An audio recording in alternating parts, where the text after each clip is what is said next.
কি ভর্তাটা দেখে জিভে পানি চলে এসেছে? তাহলে দেরি না করে রেসিপিটি দেখে বাসায় ঝটপট করে ভর্তাটি তৈরি করে ফেলুন এবং তৃপ্তি করে ভাত খেয়ে নিন। এই ভর্তাটা খেতে কিন্তু অনেক বেশি মজা লাগে। আপনারা যদি বাসায় একবার এই ভর্তাটা তৈরি করে খান তাহলে অবশ্যই আমাকে ধন্যবাদ দিতে চাইবেন। চলুন তাহলে রেসিপিটি আপনাদের সাথে শেয়ার করি। প্রথমে চুলায় আমি একটা প্যান বসিয়ে দিয়েছি। এরপর এখানে আমি দিয়ে দিব চিংড়ি মাছ। এখানে আমি ছোট সাইজের চিংড়ি মাছ ভালোভাবে ধুয়ে নিয়েছি। আপনারা বড় চিংড়ি দিয়েও এই ভর্তাটা করতে পারবেন। এরপর এখানে আমি দিয়েছি রসুন কুচি, কয়েক ক রসুন এভাবে কুচি কুচি করে কেটে নিয়েছি। এরপর মাঝারি সাইজের 2টা পেঁয়াজ কুচি করে দিয়েছি। ঝালের জন্য দিয়েছি 2টা কাঁচা মরিচ এবং 2টা শুকনো মরিচ। এরপর এখানে আমি পরিমাণ মতো সয়াবিন তেল দিয়েছি। এখন তেল দিয়ে সব কিছু একসাথে ভালোভাবে ভেজে নিব, লাল লাল করে সব কিছু ভেজে নিব।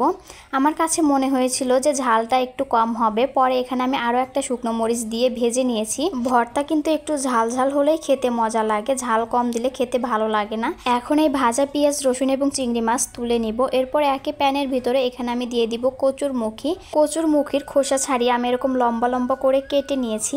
এখন এই কচুরমুখীগুলো দিয়ে দিব। এরপর এখানে আমি দিয়ে দিব একটু পানি। কচুরমুখীগুলো সিদ্ধ হওয়ার জন্য একটু পানি দিয়েছি। এরপর সামান্য একটু হলুদের গুঁড়া দিয়ে দিব। এখন নেড়ে চেড়ে ভালোভাবে মিশিয়ে নিব। এরপর ঢাকনা দিয়ে ঢেকে কচুরমুখীটা সিদ্ধ করে নিব। হলুদের গুঁড়া দেওয়ার কারণে কিন্তু এই ভর্তাটা দেখতে অনেক বেশি সুন্দর লাগবে। কচুরমুখীটা ভালোভাবে সিদ্ধ হয়ে গেছে, পানিও শুকিয়ে গেছে। এখন এখানে আমি একটু সয়াবিন তেল দিয়েছি। এখন তেল দিয়ে কচুরমুখীটা ভালোভাবে ভেজে নিব। দেখতেই পাচ্ছেন আমি কচুরমুখীটা কিভাবে ভেজে নিয়েছি। এখন তুলে নেব। এখন সব কিছু একসাথে বেটে ভর্তা করে নিব। আমি শিলপাটায় ভর্তাটা করে নিব। শিলপাটায় ভর্তা করলেও খেতে অনেক বেশি মজা লাগে। আপনারা চাইলে বাটনায় অথবা ব্লেন্ডারেও ব্লেন্ড করে নিতে পারবেন। প্রথমে আমি পেঁয়াজ, রসুন, চিংড়ি মাছ এবং কাঁচামরিচ, শুকনো মরিচ দিয়ে বেটে নিয়েছি। এরপর এখানে আমি দিয়ে দিব ভেজে নেওয়া কচুরমুখীগুলো দিয়েও এখন একদম মিহি করে বেটে নিব। সব কিছু একসাথে বেটে নিয়ে এখানে আমি আর 2টা জিনিস অ্যাড করে দিব। এতে করে ভর্তাটা খেতে আরও অনেক বেশি মজা লাগবে। বেটে নেওয়া হয়ে গেছে। এখন এখানে আমি দিয়ে দিব কাঁচা পেঁয়াজ। একটা পেঁয়াজ আমি কুচি করে নিয়েছি। এরপর দিয়ে দিব স্বাদ মতো লবণ। সবশেষে দিয়ে দিব সরিষার তেল। সরিষার তেল ছাড়া তো ভর্তা একদম অসম্পূর্ণ। এখন সব কিছু একসাথে মাখিয়ে নিলেই আমাদের ভর্তাটা রেডি।